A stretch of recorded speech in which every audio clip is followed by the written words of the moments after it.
শীতের সময় চুলার পাড়ে বসে যদি গরম গরম কালাই রুটি খাওয়া যায় তাহলে কেমন লাগে বলেন তো। আসসালামু আলাইকুম, সবাই কেমন আছেন? আশা করি সবাই ভালো আছেন। তো আজকে আপনাদেরকে কালাইয়ের রুটি বানানো দেখাবো, যেটা হলো আমাদের রাজশাহী জেলার, নওগাঁ জেলা, চাঁপাইনবাবগঞ্জ জেলার কিন্তু অনেক একটি বিখ্যাত খাবার এটা।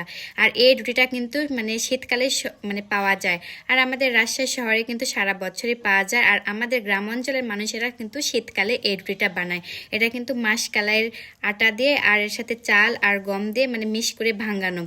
তো একদিকে মানে আমার আম্মাকে বললাম যে আজকে রাতে হলো কালাই রুটি বানাও, কালাই রুটির সাথে বেগুন ভর্তা ভালো লাগবে খেতে। তো আমার আম্মা এদিকে আটাগুলো সুন্দর করে মাখিয়ে নিল লবণ আর হলো পানি দিয়ে। তো তারপরে এখন হাতের সাহায্যে দেখেন, এটা কিন্তু হাতের সাহায্যে এই রুটিটা বানাতে হয়। মানে হাতের সাহায্যে বানালে এটা খেতে কিন্তু অনেকটাই ভালো লাগে।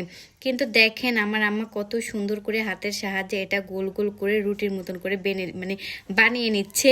মানে একদম দেখেন কত সুন্দরভাবে গোল হয়ে গেছে, তেরা ব্যাকরা কিন্তু কিছুই হয়নি।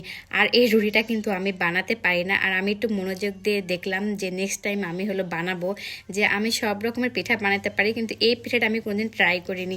তো এইবার আমি ট্রাই করবো আর আপনাদের কাছেও রেসিপিটা একদিন শেয়ার করব। তো এই তো সুন্দর করে হাতের সাহায্যে দেখেন গোল করে বানিয়ে নেওয়া হয়ে গেল। এদিকে চুলা আমার আব্বা জাল করতেছে। তো কড়াই হলো সুন্দর করে তাতে নিয়ে হয়ে গেছিলো। তাতা যখন হয়ে গেল তখন রুটিটা দিয়ে দিল, দেওয়ার পরে যখন এক পাশ হয়ে গেল তখন উল্টে দিল। তারপরে আরেক পাশ যখন হয়ে গেল তখন আবারও উল্টে দিল। আমরা সাধারণত যেরকম ভাবে রুটি বানাই ঠিক সেইভাবেই। এই রুটির কিন্তু তেমন অনেক ঝামেলা নেই।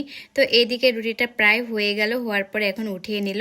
তো নেওয়ার পরে আরেকটা দিল। ঠিক এইভাবে সবগুলো রুটি হলো বানিয়ে নিবে। তো এদিকে আমি গ্যাসে দিয়েছিলাম বেগুনের সাথে দিয়েছিলাম কাঁচা মরিচ আর দিয়েছিলাম আমি রসুন। তো এগুলো আমি সুন্দর করে সিদ্ধ করতে দিয়েছিলাম। তো সিদ্ধ যখন হয়ে গেল বাইরে নিয়ে এসে এগুলো আমি ভর্তা করে নেব। তো ভর্তা করার জন্য দিয়েছি এখানে পেঁয়াজ, দিয়েছি লবণ, দিয়েছি আমি সরিষার তেল আর দিয়েছি আমি বেশি করে ধনিয়া পাতা দিয়ে এখন বেগুনটা দেখেন আমি ভর্তা করে নিচ্ছি। এই পিঠার সাথে কিন্তু হাঁসের মাংসের ঝোল, বেগুন ভর্তা, মরিচ ভর্তা এগুলোই কিন্তু অনেকটা হলো ভালো লাগে খেতে। তো আমরা হলো বেশি কিছু করলাম না, শুধু হলো বেগুন ভর্তাটাই করলাম। তো এদিকে আমার বেগুন ভর্তাটা হয়ে গেছে, দেখেন কত সুন্দর লোভনীয় লাগতেছে দেখতে। তো এদিকে আমার আম্মা হলো বানাচ্ছে আর এদিকে সবাই আমরা খাচ্ছি, আমি, ভাইয়া, আব্বা। মানে গরম গরম কালার রুটি খেতে না অনেকটাই ভালো লাগে। আর শীতের সময় যদি এইরকম চুলায় পাড়ে বসে খাওয়ার মজাটাই আলাদা। তো এদিকে আমার চাচাতো ভাইও খাচ্ছে, ও একটু ক্যামেরার সামনে ঢং করতেছে। তো সবাই দেখেন কত আনন্দের সহিত খাচ্ছে। মানে গ্রামের মানুষেরা এটা বেশি মানে মজা উপভোগ করে। আর শীতের সময় তো মানে চুলা পাড়ে বসে খাওয়ার মজাটাই আলাদা। যারা শহরে থাকেন তারা তো এই মজাটা হলো বুঝবেন না। তো আমার কাছে কিন্তু এটা অনেক ভালো লাগে, সেজন্য আমার গ্রাম অনেক ভালো লাগে। শহরে যে আমি থাকতে পারি না, তো ভবিষ্যতে আমার গ্রামে থাকারই আশা।